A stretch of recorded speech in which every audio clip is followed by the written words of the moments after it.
विनाकारण नवऱ्याला कसं आडी आणायचं, नवऱ्याला काय करायचंय, हे असे लफडे वाढे म्हणलं या महाराष्ट्रात. ते नवराच बदग्या असला तर असं तुम्ही कशाला म्हणतात हे तिकडून. तसं नवरा जर तसा असला ना तर त्याचं बी चूक दिसती ना, तसं नाही ना. नवऱ्याचं बी चूक आहे का काय त्याची बी दिसती.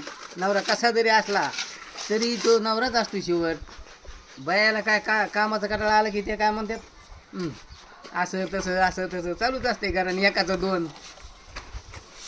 म्हणजे काय बाई काय निवड बाबा तो कामासाठीच आणलेली काय करून घरात, कामासाठी नाही तिचा सगळं काय सांगतात. अधिकारच नाही का काय, तिचे काही स्वप्नच नाही. अरे बाबा तुम्हाला कलाय म्हणून तुम्ही ती बायको तुम्ही घरात ठेवतात, पण उस्तोड काम कर घरात बसून काय एकदा ते फाशी घेईन का काय एकटा. फाशी हा? घेईन का?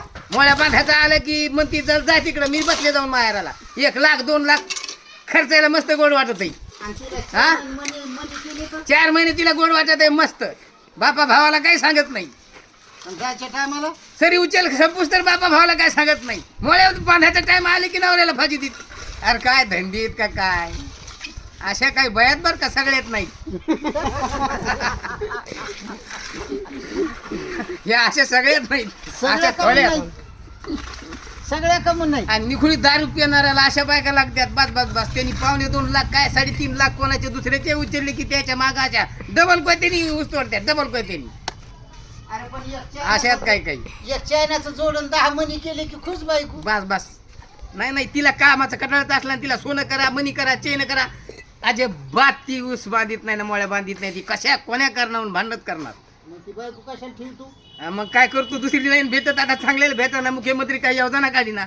बायकाच्या मुख्यमंत्र्यांनी योजना काढायला पाहिजे लाडक्या बहिणीसारखी. ज्याला बायको नाही त्याला बस न्याचा. मग या दवाया वाटाव्या त्या ऊसतोडवाल्याच्या. बाबा बस.